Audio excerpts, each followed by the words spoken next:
And 2006 C6. Wow, see?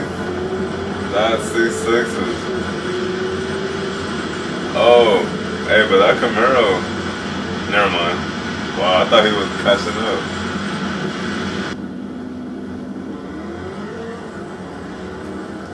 Oh. Oh, it seemed like he messed up on the shift. Hey, but he got on that second race, so hey. This car's fully built LT1 with a Magnuson 2650 supercharger with full supporting mods on E85 and meth injection, and he made 900 on the dyno. 2006 C6 Corvette.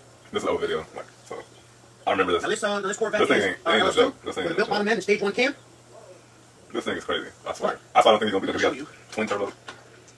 Like, come on. He is a rear-mounted twin turbo kit from STS with eBay GT35R turbos.